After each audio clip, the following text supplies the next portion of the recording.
지난 시간 우리는 하나님께서 에브라임에 내리시는 심판에 대해 살펴보았습니다.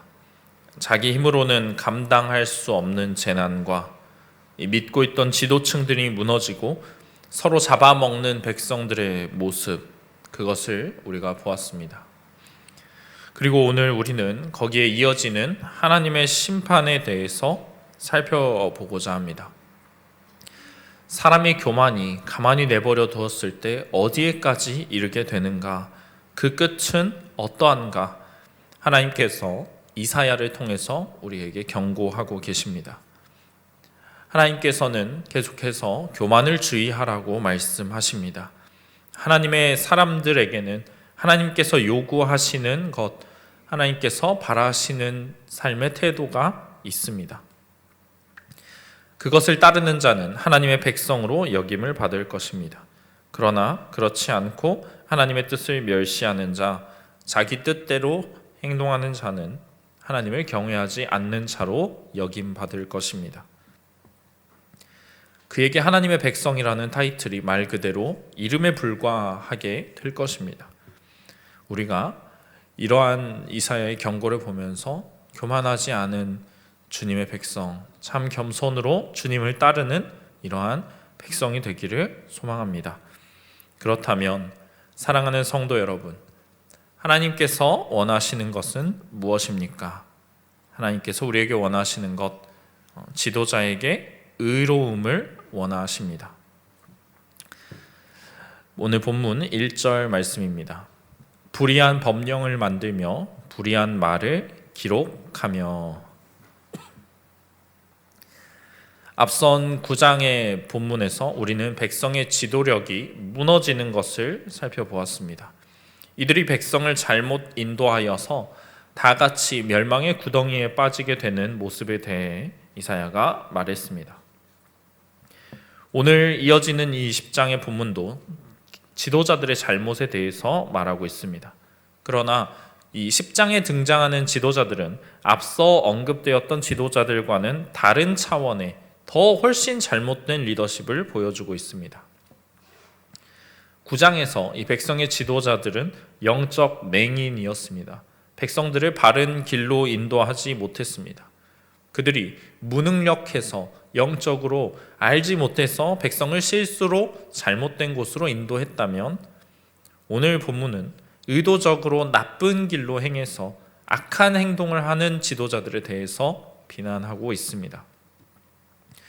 이 지도자들은 불의한 법을 만들고 그것을 공포하는 이들입니다.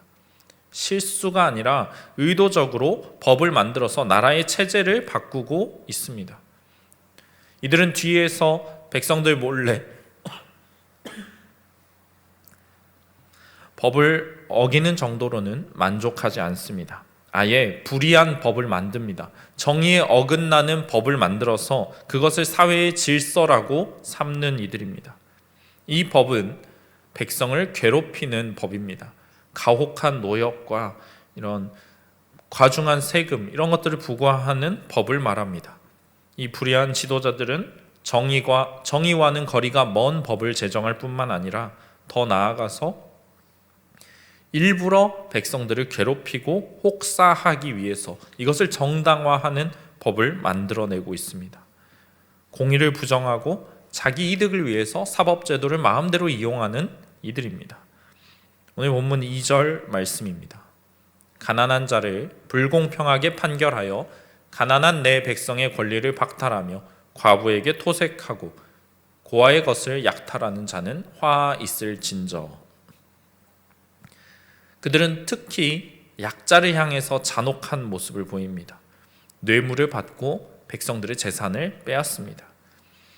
교만해진 이들은 결국 남을 착취하게 됩니다. 어디에도 호소할 수가 없고 누구에게도 도움을 요청하거나 억울함을 풀 방법이 없는 사회적인 약자들을 마음 놓고 수탈하고 있습니다. 이들은 권력을 자신의 것인 것 마냥 생각하고 불공정한 판결을 내립니다. 다른 이들의 권리를 빼앗고 있습니다. 안 그래도 생계를 유지하기 어려운 과부와 고아들의 재산을 빼앗는 데 혈안이 되어 있는 모습을 보입니다. 우리가 앞서 9장에서 이 나라의 악함이 지나쳤기 때문에 하나님께서 고아와 과부도 돌보지 않으시겠다, 그들을 긍휼히 여기지 않으시겠다 말씀하시는 것을 보았습니다. 하지만 하나님께서 그들에게 은혜를 베풀지 않으시겠다고 해서 이들을 사랑하지 않으신다거나 그들을 압제하는 행동을 허락하신 것은 결코 아닙니다. 하나님을 경외하지 않는 이 지도자들은 하나님이 바라시지 않는 일들을 적극적으로 행하고 있습니다. 그들에게는 두려움이 없습니다. 그래서 넘지 말아야 할 선을 넘고 맙니다. 자기들은 힘을 가지고 있고 위에 누구도 없다고 생각하기 때문에 두려울 것이 없습니다. 양심은 이미 마비되어 버린 지 오래이고 적극적으로 악을 행합니다. 하나님께서는 교만의 끝이, 이러한 지도자들이 교만하게 되면 그 끝이 압제로 돌아온다는 것을 우리에게 보여주고 계십니다. 하나님께서는 사람들이 법 앞에 평등한 것을 원하시는 분입니다. 정의가 행해지는 것을 기뻐하시는 분입니다. 그렇기에 이러한 하나님의 나라에서 힘없는 사람들을 향해서 압제하는 행동, 더 큰 죄로 여겨지는 것입니다. 하나님의 이러한 성품에 대해서 잘 알면서도 약자들을 압제하는 이들은 하나님을 멸시하는 것입니다.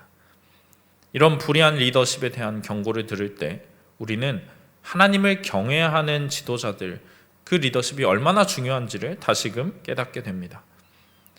왜 하나님을 경외하는 지도자들이 서야 합니까?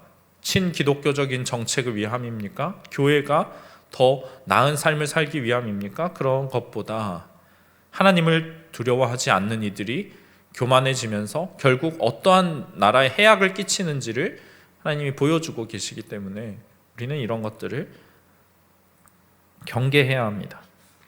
하나님을 두려워하지 않는 이들은 권력이 하나님께로부터 나온다는 것을 인정하지 않습니다.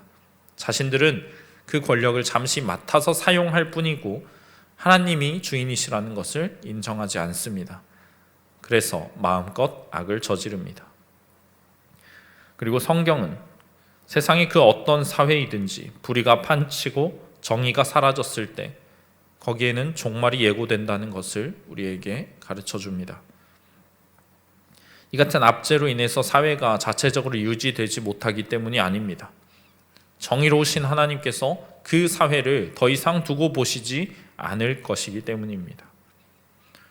우리는 하나님께서 평소에는 이 세상의 사회의 악함에 대해서 그다지 관심이 없으시다고 오해할 수 있습니다. 하지만 실제로는 하나님께서 이 모든 죄악, 약자들을 향한 압제와 불의한 법이 세워지는 것들을 모두 다 계수하고 계십니다. 사람들은 이 사회가 얼마나 악해지든지 하나님께서 크게 신경 쓰지 않으실 것이다 생각하지만 하나님께서는 그저 오래 참고 계실 뿐입니다. 그 땅에 죄악이 가득 차고 정의가 완전히 무너졌을 때 이 지도자들이 이 같은 압제를 행하고 불의를 저지를 때 하나님께서는 심판의 칼을 드실 것입니다. 의로우신 하나님은 이런 상황을 언제까지나 내버려 두지 않으십니다. 이스라엘 사회는 지금 이런 불의한 시대를 지나고 있습니다. 그렇게 이사야는 멸망이 머지않았음을 경고하고 있습니다. 3절 말씀입니다. 벌하시는 날과 멀리서 오는 환난 때에 너희가 어떻게 하려느냐? 누구에게로 도망하여 도움을 구하겠으며 너희의 영화를 어디에 두려느냐? 이사야는 하나님께서 이들을 벌하시는 날, 하나님의 심판이 임하는 날에 대해서 이야기하고 있습니다. 그 때가 오면 너희가 어떻게 하려고 지금 이같이 행동하고 있느냐 말합니다. 이 지도자들이 마음껏 휘두르고 있는 권력은 그들에게서 난 것이 아닙니다. 주인이신 하나님께서 그들에게 잠시 맡기신 것일 뿐입니다. 그렇다면 그 주인이신 하나님께서 다시 돌아오셔서 그들에게 맡겨주었던 직분을 어떻게 감당했는지 물어보실 때 너희가 대체 어떻게 그것을 감당하려고 이같이 행동하고 있느냐 말씀하십니다. 이사야는 하나님께서 오실 것인가 오시지 않을 것인가에 대해서 말하고 있지 않습니다. 그에게 있어서 하나님의 오심은 이미 확정적인 사건입니다. 다만 이사야는 하나님께서 언제 오실 것인지를 얘기하고 있습니다. 하나님께서 오시는 그때가 머지 않았고 그때 심판이 있을 것이라고 이사야는 얘기합니다. 하나님께서는 반드시 오시며 그때 사람들로 하여금 자기 행위를 낱낱이 고하도록 하실 것입니다. 이사야는 이 악한 지도자들에게 너희가 하나님을 두려워하지 않고 저질렀던 만행이 밝히 드러날 때 너희가 누구에게 도망하겠냐, 누구에게 도움을 구하겠느냐 말합니다. 그들이 만약 하나님의 뜻에 따라서 선행을 해왔다면, 약자들을 돌보고 공평과 정의로 나라를 다스렸다면 그것이 하나님 앞에 참작이 될 것입니다. 하지만 이들은 죄만 저질렀기 때문에 그 죄와 무고한 자들의 피가 그들을 고발할 것입니다. 이때 그들은 도망칠 곳이 없을 것입니다. 4절 말씀입니다. 포로된 자 아래에 굽으리며 죽임을 당한 자 아래에 엎드러질 따름이니라. 그럴지라도 여호와의 진노가 돌아서지 아니하며 그의 손이 여전히 펴져 있으리라. 이사야는 하나님의 심판이 전쟁의 형태로 나타날 것을 말합니다. 이 지도자들은 포로들 밑에 깔려서 밟혀 죽거나 시체 더미 밑에 깔려서 질식하여 죽을 것입니다. 끔찍한 전쟁과 그로 인한 죽음을 얘기하고 있습니다. 전쟁이 임하면 이 불의한 지도자들뿐만 아니라 수많은 사람들이 죽어나가게 될 것을 이사야는 예언하고 있습니다. 그런다 할지라도 하나님의 진노가 돌아서지 않습니다. 그의 손이 여전히 펴져 있을 것이라고 말씀하십니다. 하나님의 진노 앞에 지위도 권력도 재물도 아무런 의미를 갖지 못합니다. 하나님을 대적하는 모든 자들, 불의를 행하고 압제하는 이 권력가들을 향해서 하나님의 손은 여전히 펴져 있습니다. 이 시대에도 마찬가지입니다. 우리 주변에서 일어나는 크고 작은 이러한 사건들을 볼 때 우리가 이것이 하나님께서 얼마나 미워하시는 일인지 기억하고 이런 일들이 우리 사회에서 뿌리 뽑힐 수 있도록 기도해야 할 것입니다. 두 번째로, 하나님께서 원하시는 것은 무엇입니까? 도구에게 순종함을 원하십니다. 하나님께서 하나님의 도구에게 순종하는 것을 원하십니다. 5절부터 하나님께서는 아수르 사람에 대한 심판을 이야기하십니다. 하나님의 손이 이스라엘 백성들을 향해서만 펴져 있는 것이 아닙니다. 아수르를 향해서도 그 손이 펴져 있습니다. 하나님께서는 범죄한 백성을 심판하기 위해서 아수르를 사용하실 것이다 라고 말씀하셨습니다. 오늘 본문 5절 말씀입니다. 아수르 사람은 화 있을진저 그는 내 진노의 막대기요 그 손의 몽둥이는 내 분노라. 아수르는 하나님의 손에 들린 진노의 막대기로 묘사가 되고 있습니다. 이 진노하신다라는 표현은 하나님께서 잔뜩 화가 나셔서 그 거센 콧김이 하나님으로부터 나오는 그런 모습을 표현하는 단어입니다. 우리가 화가 나면 어떻게 됩니까? 숨소리가 거칠어지고 코에서 씩씩거리는 숨소리가 나는 것처럼 하나님께서 마치 그런 정말 아주 많이 화가 나신 모습을 묘사하고 있습니다. 그 하나님께서 아수르를 들어서 막대기로 그의 백성을 치십니다. 하나님께서는 아수르를 통해 백성들의 죄를 심판하셨습니다. 본문 6절 말씀입니다. 내가 그를 보내어 경건하지 아니한 나라를 치게 하며 내가 그에게 명령하여 나를 노하게 한 백성을 쳐서 탈취하며 노략하게 하며 또 그들을 길거리에 진흙같이 짓밟게 하려 하거니와. 이 아수르가 하나님의 백성들을 쳐서 노략하고 탈취할 수 있었던 것 다 하나님께서 허락하셨기 때문에 일어날 수 있었던 일입니다. 하나님께서 애초에 아수르에게 이 백성들을 치라고 명령하셨고 그들을 탈취하고 노략하며 짓밟도록 하셨습니다. 이 모든 것이 하나님의 계획 아래에서 일어난 일입니다. 경건하지 않은 저 야만인들, 아수르인들이 하나님의 백성을 치고 승리를 거두는 것이 하나님의 뜻에 의해서 이루어졌다는 사실입니다. 매우 아이러니해 보입니다. 하나님께서는 이처럼 종종 의인들만이 아니라 악한 이들을 사용하셔서 자기 뜻을 이루십니다. 이스라엘이 하나님을 경외하지 않고 불경건하게 행동했기 때문에 그들은 이 경건하지 않은 아수르에 의해서 이런 심판을 받게 된 것입니다. 그런데 여기서 문제가 생깁니다. 아수르는 자기가 하나님의 도구라는 사실을 알지 못했습니다. 그가 하나님에 의해서 그 손에 붙들려서 사용이 됐지만 그 사실은 깨닫지 못하고 있습니다. 이처럼 알지 못하는 사이에 악인들은 하나님의 도구로 사용될 수 있습니다. 그들은 전쟁의 승패가 하나님의 뜻에 의한 것이라고는 상상도 하지 못합니다. 그래서 기고만장해지고 자기들의 힘으로 승리를 얻었다고 생각해서 교만해졌습니다. 7절 말씀입니다.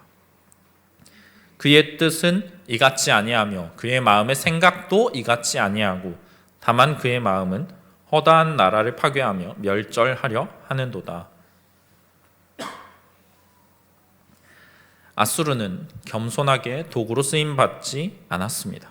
하나님의 뜻에는 관심이 없고 허다한 나라를 파괴하는 것, 정복하고 자기 세력을 넓히는 데에만 관심이 있습니다.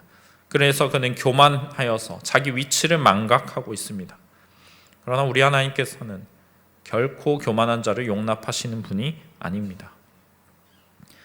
주인의 손에 들린 도구이면서 주인의 의도, 주인의 마음은 생각하지 않는 이 아수르. 그래서 아수르는 하나님의 뜻대로 이스라엘을 심판하는 것이 아니라 이 나라를 닥치는 대로 파괴하고 멸망시키려고 하고 있습니다. 여러분, 우리가 칼을 가지고 뭔가를 조금 자르려고 뜯으려고 했는데 그 칼이 마음대로 더 많이 베어버린다면 어떻게 되겠습니까? 내가 힘을 준 것보다 칼이 더 많이 나가서 베어버린다면 더 이상 그 칼은 쓸 수가 없는 칼이 됩니다. 주인의 뜻대로 딱 정해진 그만큼만 자르는 도구가 가장 좋은 칼입니다. 하나님께서는 이스라엘이 범죄하였다 하더라도, 그래서 그들을 향해서 진노하셨다 하더라도 그들을 치는 일을 결코 기뻐하거나 즐거워하지 않으십니다. 애통한 마음으로, 자녀를 징계하는 부모의 마음으로 이러한 일을 행하십니다. 그런데 거기에 이 자녀를 때려서 제대로 된 길로 인도하려고 회초리를 들었는데 그 회초리가 마음대로 자녀의 뼈를 부러뜨리고 상처를 남긴다면 어떻게 하시겠습니까?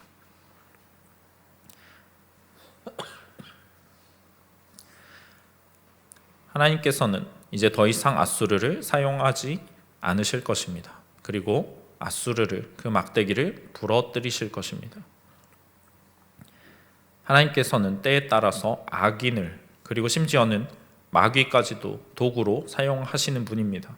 그러나 하나님께서 사용하시는 도구가 하나님의 계획을 벗어나서 악을 저지르려고 할 때 그 도구 역시 하나님께 심판을 받게 됩니다. 우리는 도구가 중요한 것이 아니라 그것이 누구의 손에 들려 있는가 하는 것이 중요함을 기억해야 합니다. 도구는 그 자체로는 능력이 없습니다. 누군가 그것을 들어서 사용하지 않으면 아무것도 할 수가 없습니다. 올바르게 사용할 수 있는 주인이 있어야만 도구가 의미를 가지는 것입니다. 그러므로 우리는 도구를 두려워할 것이 아닙니다. 이스라엘은 아수르라는 그들을 치는 막대기를 두려워할 것이 아니라 그 막대기를 들고 계시는 하나님을 두려워해야 했습니다. 거기에 더하여서 우리 또한 하나님의 도구로 쓰임 받는다는 사실을 기억해야 합니다. 하나님께서는 우리를 사용해서 그의 일을 행하십니다. 그런 하나님의 도구가 되기를 원한다면 우리에게 어떠한 자세가 있어야 합니까? 하나님께서 귀히 쓰시는 그릇이 되길 원한다면 우리는 교만을 주의해야 합니다. 우리는 본래부터 교만한 존재입니다. 우리 인간에게는 누구나 뿌리 깊은 교만이 자리 잡고 있습니다. 내 스스로의 힘으로 무언가를 성취했다고 말하고 싶어하고 내 공을 누가 알아줬으면 자랑하고 싶어합니다. 내가 애쓰고 수고해서 얻어낸 것을 남들이 알아주길 바랍니다. 그러나 그 어느 누구도 하나님의 도우심이 없이는 아무것도 이룰 수가 없습니다. 내 힘과 내 능력, 내 지혜로 내 뜻을 행하고자 하는 사람은 하나님의 도구로 쓰임받을 수가 없습니다. 하나님께서는 교만한 앗수르를 대신해서 바벨론을 택해 유다를 멸망으로 이끄실 것입니다. 하나님께서 왜 바벨론으로 하여금 앗수르를 대신하게 하셨는가? 우리가 생각해 보아야 합니다. 대체할 도구는 얼마든지 있습니다. 더 강하고 좋은 도구들이 즐비합니다. 우리는 이 사실을 깨달아야 합니다. 하나님께서 나만 사용하신다, 나만이 특별하다, 그것은 교만입니다. 나는 결국 막대기에 불과합니다. 그러나 그 막대기가 하나님의 손에 붙들리면 놀라운 일을 행할 수 있는 것입니다. 그러니까 그 막대기로 하나님의 뜻에 따라서 딱 그만큼, 딱 그 의도대로 행했을 때 하나님께서는 우리를 통해 놀라운 일을 행하실 줄 믿습니다. 마지막으로 하나님께서 원하시는 것 무엇입니까? 백성에게 구별됨을 원하십니다. 오늘 본문 8절 말씀입니다. 그가 이르기를 내 고관들은 다 왕들이 아니냐. 앗수르는 자기의 장군들, 군대의 고관들을 마치 다른 나라의 왕들과 같다라고 얘기하고 있습니다. 이 당시 지중해 해안을 따라서 위치한 작은 도시 규모 정도밖에 되지 않는 국가의 통치자들은 다 자기를 왕이라고 호칭했습니다. 그러니 거대한 앗수르의 장군들은 사실 이런 작은 왕들보다 더 많은 힘을 가지고 있고 더 많은 책임도 가지고 있습니다.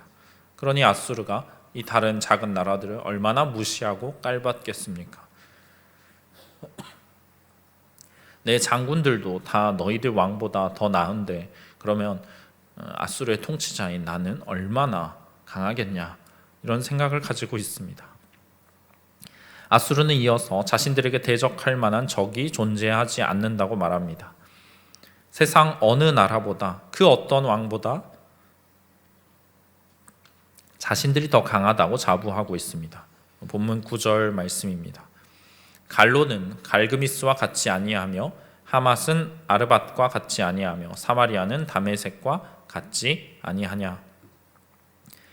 갈그미스는 팔레스타인 최북단에 있는 유프라데스 강 위쪽에 자리한 곳입니다. 갈로와 아르밧은 이 갈그미스에서 80km 남쪽에 위치한 도시들입니다. 하맛은 다메섹에서 북쪽으로 160km 떨어진 곳입니다.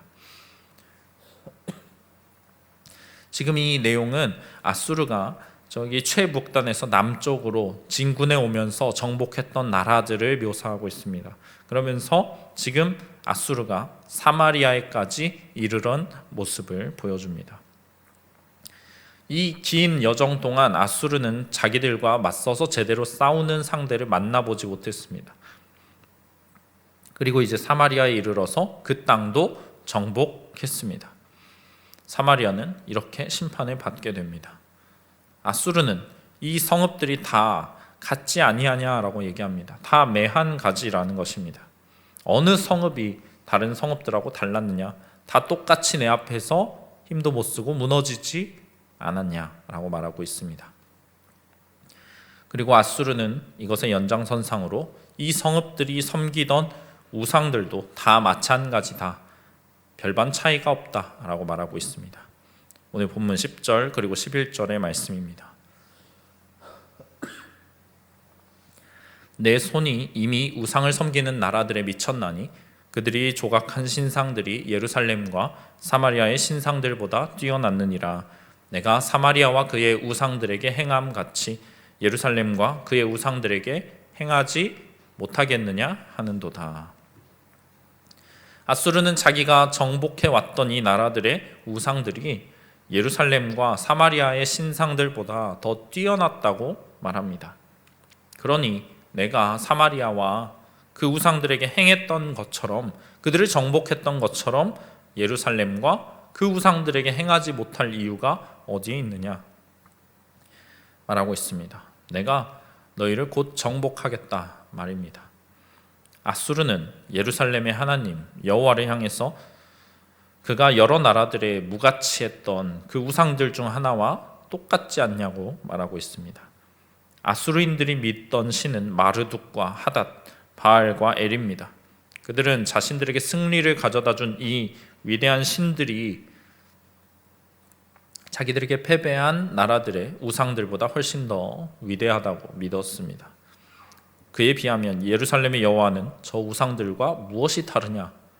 저 구석진 예루살렘의 신이 무엇이 다르겠느냐 말하고 있습니다.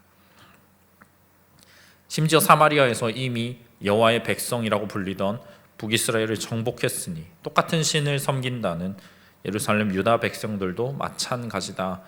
너희의 신은 우리들의 신을 이기지 못한다 말하고 있습니다. 하나님에 대해서 무지한 아수르가 보기에는 저 우상을 섬기는 가나안 족속들이나 사마리아, 예루살렘이 다를 바가 없다고 말합니다. 다 똑같은 우상 섬기는 자들이 아니냐라고 말합니다. 그런데 여기서 이사야는 반복되는 우상들과 신상들이라는 표현을 통해서 무언가를 암시하고 있습니다. 바로 아수르의 말과 같이 사마리아나 예루살렘도 우상을 섬기는 이방 나라들과 별반 다르지 않다는 것입니다. 하나님께서 우상들과 같다는 것이 아니라 너희들도 똑같이 우상을 섬기는 자들이 아니냐고 이사야는 말하고 있습니다. 이스라엘과 유다의 우상 숭배를 조롱하고 있습니다. 그들은 영적으로 배교했습니다. 겉으로는 하나님의 백성인 것처럼 보이지만 안에는 우상들과 신상들을 놓고 그것을 섬기고 있었습니다. 그러니 너희가 그렇게 행동하기 때문에, 너희가 가지고 있는 우상들과 신상들 때문에 아수르에 의해서 침략을 당하는 것이다. 그들에 의해서 모욕을 당하는 것이다 말하고 있습니다.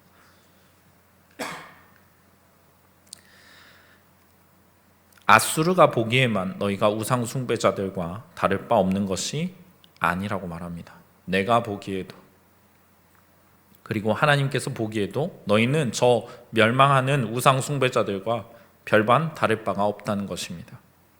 이들은 교만하게도 자신들이 무슨 일을 행하든 어떤 삶을 살아가든 여전히 하나님의 백성이라고 생각했습니다. 허다한 우상을 섬기면서도, 늘어놓고서도, 성전에도 그것을 채워놓고서도 나는 하나님의 거룩한 백성이라 여겼습니다. 그러나 하나님께서는 너희가 저 이방인들과 무엇이 다르느냐고 말씀하실 것입니다. 하나님의 백성이 무너졌기 때문에 그들이 섬기는 하나님의 이름도 모욕을 당합니다.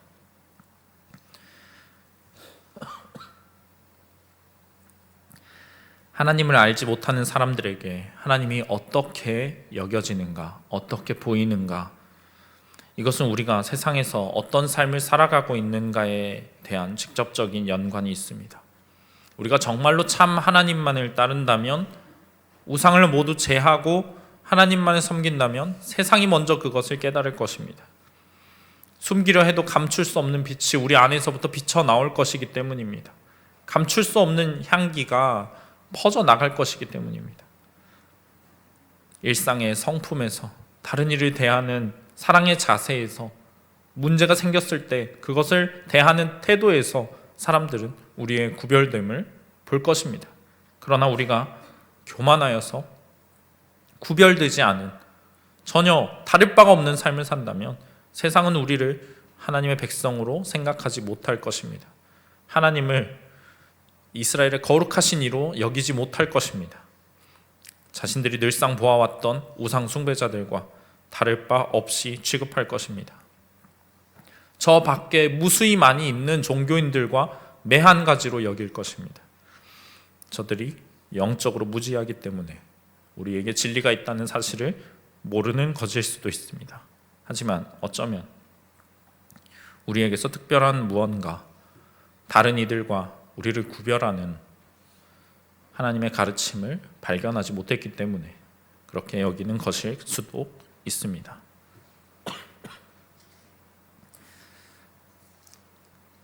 사랑하는 성도 여러분, 우리에게 하나님께서 요구하시는 겸손, 이 순종의 자세가 있기를 원합니다. 하나님께서 우리에게 바라시는 것, 이 세 가지 다 겸손과 관련이 있습니다. 내가 가지고 있는 힘도 능력도 내 것이 아님을 인정하는 것, 나는 하나님의 손에 붙들린 도구라는 것을 늘 잊지 않는 것, 나는 주님의 뜻에 따라서 거룩하게 구별된 삶을 살아야 한다고 생각하는 것, 내 육신의 정욕, 안목의 정욕, 이생의 자랑보다 아버지의 뜻을 더 중요하게 생각하는 것, 그것이 겸손입니다. 성탄절이 얼마 남지 않았습니다. 우리에게 참 겸손을 보여주신 겸손의 왕이신 예수 그리스도, 그분을 우리가 기억하기 원합니다. 참으로 의로우시고 아버지 뜻에 순종하신 겸손한 그분, 놀라운 세상과 완전히 다른 그 삶의 방식을 보여주신 그분, 우리에게 그리스도인의 승리가 무엇인지를 맛보게 해주신 그분을 따라서 우리가 살아가기를 원합니다. 겸손한 자세로 주님이 원하시는 주의 백성으로 우리가 오늘도 살아내기를 간절히 소망합니다.